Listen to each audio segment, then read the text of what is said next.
Luego del autogolpe del 92 y dentro de los 4 meses que la mantuvieron encerrada en el Pentagonito, sufrió innumerables torturas.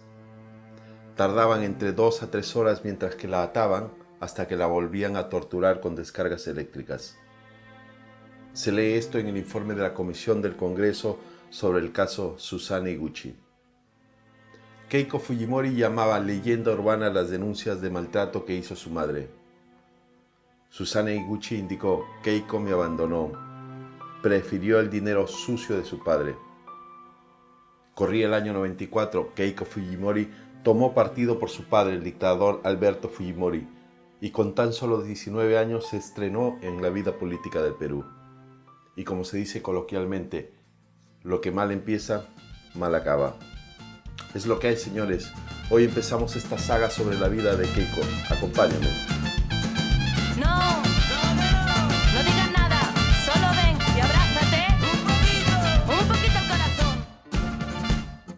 Todos necesitamos sentirnos. Keiko Sofía Fujimori Higuchi era una adolescente de 15 años cuando su padre fue elegido presidente del Perú para el periodo 1990-1995.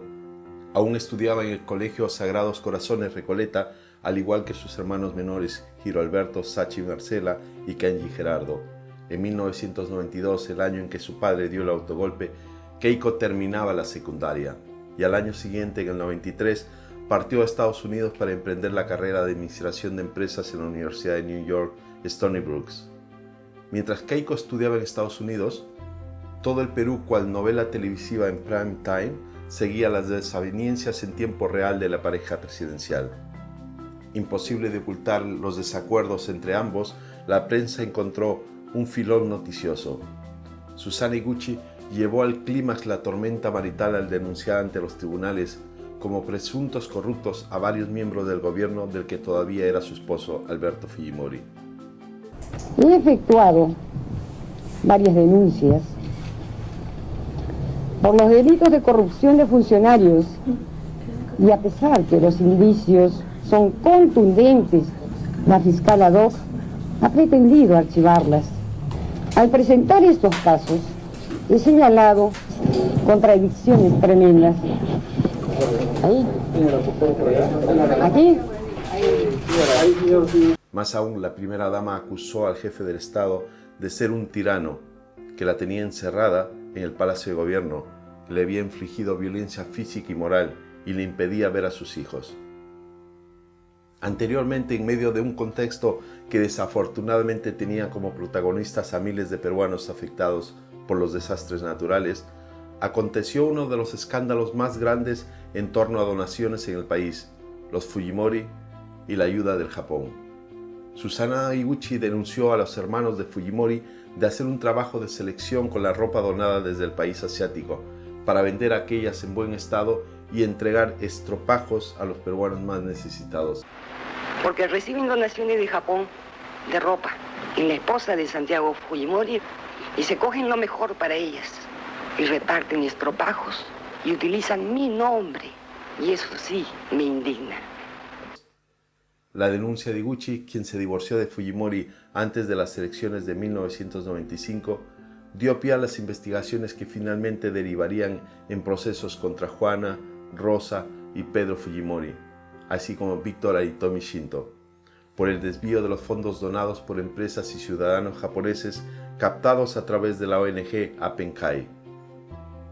Apenas pocos días antes de que Alberto Fujimori huyera a Japón en noviembre del año 2000, Rosa, Juana Fujimori y Víctor Aritomi hicieron lo propio, huyeron con el mismo destino. Pedro Fujimori huiría en el 2004. Hasta hoy ninguno de ellos ha dado cara a la justicia peruana. La denuncia inicial de Higuchi fue solo el punto inicial de la larga batalla mediática, que tuvo de todo: denuncias por corrupción, tortura, aspiraciones políticas de la ex primera dama y un divorcio. Un mes después, en abril de 1992, por motivos de seguridad, Fujimori y sus 4 hijos se mudaron a las instalaciones del Servicio de Inteligencia del Ejército. Según Susana Higuchi, en este lugar fue secuestrada, encerrada y torturada en los sótanos del CIE. La conclusión de la investigación parlamentaria llevada a cabo fue que existían indicios de que el padre de Keiko Fujimori, el dictador Alberto Fujimori, habría intentado asesinar a Susana Higuchi y que consintió que fuera secuestrada y torturada. Sufrí torturas con electroshock. Fue luego de la denuncia de la ropa donada, luego del autogolpe, dentro de los 4 meses que me mantuvieron encerrada en el Pentagonito. Tardaban entre 2 a 3 horas mientras que me ataban hasta que me torturaban y luego me ponían el electroshock. Se lee en el informe de la comisión presidida por Anel Tausen y Mauricio Mulder en el 2002. Higuchi señaló que Keiko le había abandonado para acompañar a su padre en el cargo de primera dama. Keiko me abandonó.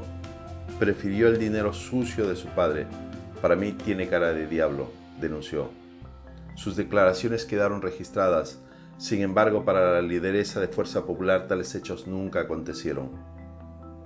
Keiko Fujimori llama leyenda urbana e insiste en negar las torturas que su madre Susana Higuchi Miyagawa narró haber sufrido. La reacción de Alberto Fujimori, como todas las protagonizadas en su quehacer político antes y después de esta trifulca familiar, fue expeditiva. Tildó de desleal e inestable y apartó a su esposa de toda función pública vinculada a la presidencia. No se puede ceder al chantaje ni a la intimidación, vengan de donde vengan.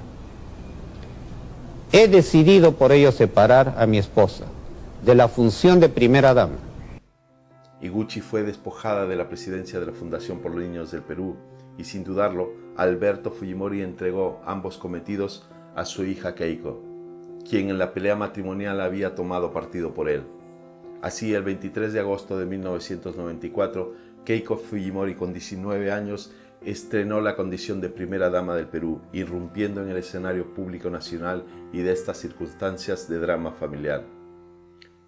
La función conllevaba una apretada agenda oficial, nacional e internacional, a la diestra del presidente o a título individual. Su debut en el ámbito internacional se produjo a lo grande con motivo de la primera Cumbre de las Américas en Miami, en diciembre del 94. Mientras el padre conferenciaba con los colegas del hemisferio y posaba para los retratos de grupo, ella tomaba parte de las actividades y actos protocolarios programados para las primeras damas. En casa, en marzo de 1996, la joven añadió a sus funciones la presidencia de la Fundación Peruano Cardioinfantil. En 1997, con los padres ya divorciados y Fujimori firmemente asido al poder en el tercer año de su mandato y en el cénit de su popularidad, Keiko concluyó sus estudios empresariales en la Universidad de Boston, que le otorgó el título de Bachelor of Science in Business Administration. En los 3 años siguientes, ella siguió cumpliendo fielmente las tareas asignadas a su puesto, acompañando a su padre en diversos viajes por el extranjero y a las tomas de posición de presidentes latinoamericanos. La gestión de su progenitor, cuyos éxitos en la extinción de la hiperinflación, la estabilización de la economía y el acorralamiento del terrorismo no resultaron suficientes para opacar la proliferación de los casos de violaciones de los derechos humanos perpetrados por fuerzas de seguridad y paramilitares, y de tramas corruptas urdidas en las cúpulas políticas y castrenses, desmanes impunes que en un reguero de denuncias de la oposición parlamentaria se encargó de divulgar. Las discrepancias entre padre e hija afloraron en el último y más polémico tramo de la presidencia de Fujimori. El 28 de julio de 1998, la primera dama dio la campanada al estampar su rúbrica a la recogida de firmas auspiciada por el movimiento civil antifujimorista Foro Democrático y por los partidos del bloque parlamentario de oposición democrática, cuyo objetivo era llevar al Congreso una iniciativa de referéndum para que el pueblo se pronunciara sobre las pretensiones de Fujimori de presentarse al tercer mandato consecutivo en las elecciones del 2000. El gesto de Keiko tuvo una especial repercusión porque se produjo justo antes de expirar el plazo de la campaña opositora. Algunos comentan que esta fue una estrategia de Montesinos y porque lo significó delante de las cámaras de los periodistas en las escaleras del Congreso, en presencia de 2 contentísimas congresistas de la oposición, Lourdes Flores y Anel Tausen, y a escasos minutos de entrar su padre en el hemiciclo para pronunciar un discurso. Como hija preferiría que mi papá ya descanse, por eso firmo, pero como ciudadana creo que el país lo necesita. declaró Keiko Fujimori, para justificar la inclusión de su nombre en una planilla nacional reunía 1.440.000 signaturas. Sin embargo, llegado el momento de la reelección en abril de 2000, el Congreso ignoró olímpicamente la petición popular de referéndum. Keiko no dejó de asistir a su padre y la acompañó en su maratoniana campaña a lo largo y ancho del país. Con el pasar del tiempo, la gran influencia de Keiko sobre su padre era muy notoria. Keiko todo ese tiempo saboreó y disfrutó del poder bajo la sombra del dictador y del tío Vladi. El 14 de septiembre de 2000 el país fue convulsionado por el escándalo de los Vladividios. El congresista Fernando Olivera, del partido Frente Independiente Moralizador, en la cual Susana Higuchi acababa de ganar el acta de congresista, divulgaba una de las filmaciones en las que podía verse al maquiavélico asesor presidencial Vladimiro Montesinos sobornando a parlamentarios de la oposición, dinero en mano y en su despacho oficial.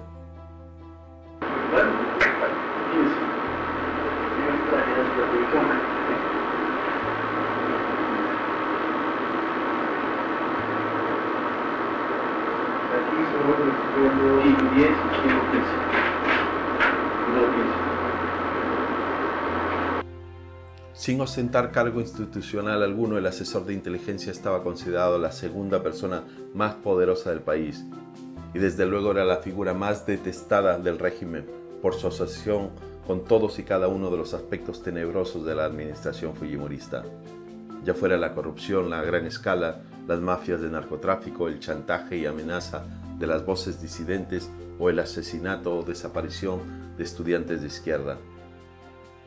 Plegándose a las exhortaciones de Keiko y también de su hermano Santiago, el presidente Alberto Fujimori el 16 de septiembre anunció a la nación la desactivación del SIN y la próxima convocatoria de nuevas elecciones generales a las que él no se presentaría. Lo que sucedió a continuación marcó el futuro político y personal del padre y de la hija, pero en unos sentidos muy diferentes. Montesinos, escapado al extranjero, retornado y vuelto a escapar clandestinamente, puso en ridículo a Fujimori, que montó una teatral operativo de búsqueda y captura y que probablemente temía la revelación por el fugitivo de alguna información altamente comprometedora para su persona.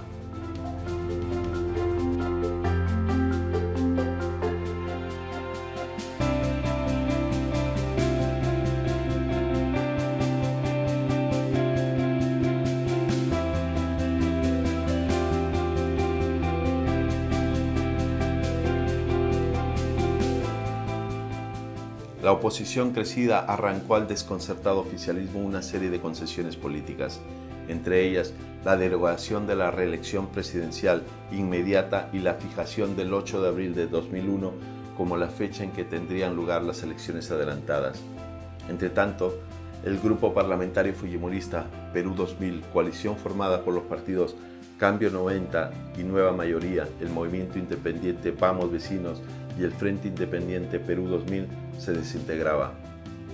La situación de Fujimori era insostenible y el 20 de noviembre desde Japón optó por terminar abruptamente su mandato enviando por fax una carta de dimisión al Congreso, el cual en lugar de aceptar la misiva destituyó al remitente por incapacidad moral permanente.